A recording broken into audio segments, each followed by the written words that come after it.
Hi, my name is Katarina Sullivan and I would like to welcome you to my YouTube channel.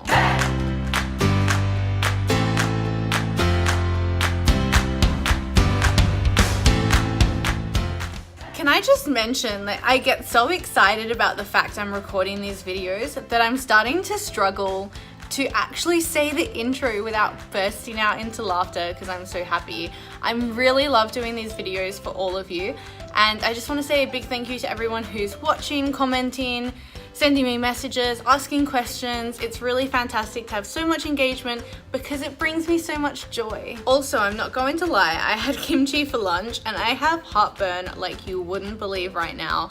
So it's gonna take a couple of takes, I think. Eating kimchi before filming is something I apparently can't do. So we've learnt that now. Back on subject. Today's video will expand a little bit more on what we spoke about last video, which was what does it actually mean once all the votes are counted? How do we choose our next Prime Minister? And we spoke about a couple of different scenarios, but there was one scenario that we didn't cover because I want to cover it separately today. This hypothetical scenario, which has happened in Australia's recent history, in fact, and could very well happen this election. And that scenario is, what happens if the Coalition and Labor get the same amount of seats in the House of Representatives? So if you remember from last video, the party that wins government is the one that has the most seats in the House of Representatives. And if they don't have 76 or more seats, it's what we call a minority government, because they might have, for example, the 45th Parliament of Australia, which is the one that's just been dismissed. The Coalition had 73 seats from memory at the end, and Labor had 69 seats. So while the Coalition still had more seats than Labor, so they were in government, they didn't have a majority of the power in the House of Representatives. So it was what was known as. So we refer to this as a minority government. There is every possibility that at the election, the Coalition and Labor could win the same amount of seats, and it's what we call a hung parliament. Now, in the case of a hung parliament, what will traditionally happen is either the Coalition and or Labor will work with the independent and minor parties to form what's called a coalition of those parties. So the Coalition is like capital C coalition.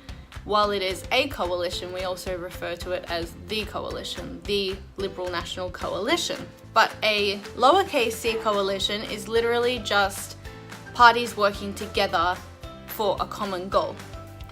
And currently in ACT Legislative Assembly, which is our territory government, we have a Labor Greens coalition. So you might cast your mind back to the year 2010. At the Australian federal election, there was a hung parliament, and Julia Gillard did a deal with the 3 independent candidates and one of the Green candidates to actually gain government.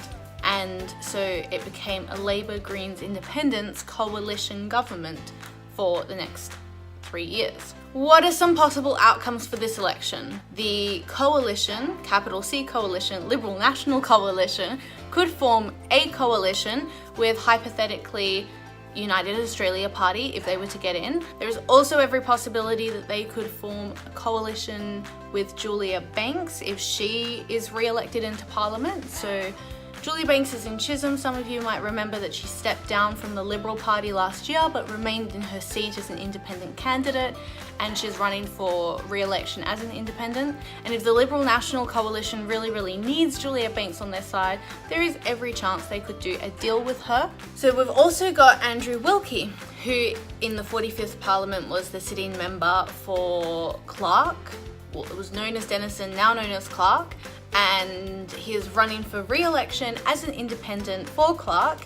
In the 2010 scenario, he was one of the 3 independents that formed coalition with Labor, and it would be likely that he would form a coalition with Labor again if there were a hung parliament. The interesting one is the Greens, because back in 2010, you'll remember Julia Gillard said that she'd never do a deal with the Greens to form a coalition. and lo and behold, did a deal with the Greens to form a coalition. On Monday night, Shorten said that he would never form coalition with the Greens during the first leaders debate in Western Australia with Scott Morrison, but it could come down to a Labor-Greens coalition deal again, because it's quite likely that Adam Bandt will get re-elected to Melbourne, and he is the only Greens representative in the House of Reps at the moment.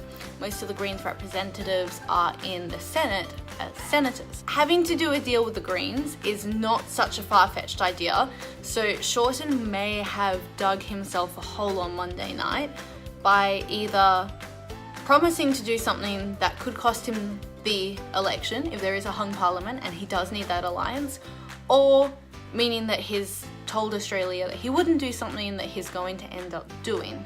It's a tricky little situation that we're in with the Greens-Labor coalition deal, and of course the Greens could pick up more seats across the country, and so it could be that it's more than just Adam Bandt that they need to do a coalition deal with, they being Labor. So this is where politics gets all exciting. It's all these deals that go on and who's going to work with who if there's a hung parliament. This is something you should keep in mind if you do vote for one of the major parties, is who might they go into coalition with. For example, Liberal National Coalition voters should be aware that there could be a further coalition with the United Australia Party and some of the more right-leaning candidates. And Labor voters should be aware that there's every possibility that there might be a Labor-Greens coalition, and also some of the more left-leaning candidates. Same thing goes for independents. It's really important to find out, if it comes to a hung parliament, who's your independent or minor party candidate most likely to work with. If, for example, you live in the division of Clark and you're voting for Andrew Wilkie, chances are you're voting for him because you agree with his policies, not just because he's a nice guy, which I'm sure he is, but if you know his policies, then you'll know that he sort of aligns a bit more with Labor than he does with the Liberal National Coalition. So chances are that you'd be okay if he did do a coalition deal. But it's still a really important question to ask your candidates and minor parties, as to who would they go into a coalition with if push came to shove and we needed to for a hung parliament. Now, of course, there's always the possibility that people won't go into a coalition, that the Liberal National Coalition could approach Clive Palmer and he might say, yep, look, we're happy to do preference deals with you, but coalition is not what United Australia Party is interested in. And Bill Shorten could approach the Greens, and the Greens might turn around and say, actually, you know what, you're not taking enough action on Free University and TAFE, so we don't want to go into coalition with you. And in that case, what would have to happen is that we go back to the polls. So we have to do another election until we get a parliament that isn't hung. And no one wants that. Nobody wants to go through another election. While I love election period and I just find it so fun following what everyone's doing, especially some of the hilarious things that are going on, it's tiring. It's a really tiring period. I've got friends who are running as candidates, I've got colleagues who are running as candidates, running for re-election, and I see how hard they're working, campaigning. They're out in the streets every single day, talking to people, answering questions, handing out flyers, handing out how to vote cards, sending out emails, sending out letters, posting on social media. Campaigning is exhausting. It's tiring watching these people campaign. I'm like sitting on the sofa and I just feel tired scrolling through their Instagram feed because it is such tiresome work. So the last thing we want is to have to go back to the polls. But if the coalition, the Liberal National Coalition, can't form a further coalition, or if Labor cannot form its own coalition and they have the same amount of seats in the House of Representatives at the end of the House of Representatives count, then we will have to go back to the polls. So I hope that clarifies what a hung parliament is, a possible scenario that we might be looking at for the 2019 Australian federal election. In the next video, we're going to be talking about postal voting and early voting because the polls have opened, and if you're eligible for postal voting, now is the time to send in your application because those applications opened on Monday. And if you do need to vote early, now is the time to go to the early voting centres, and you can find all the information about that in my next video. And until then, same message as always, keep researching. Today, in the past couple of days, I've reached out to quite a few of my candidates for my electorate, and my next step is I've got to reach out to a few of my senators, just ask some questions because I want to work out where my preferences are going to go and get a little bit more insight onto what my candidates are hoping to do if they do get elected to Parliament to represent me and what I want to see my politicians do.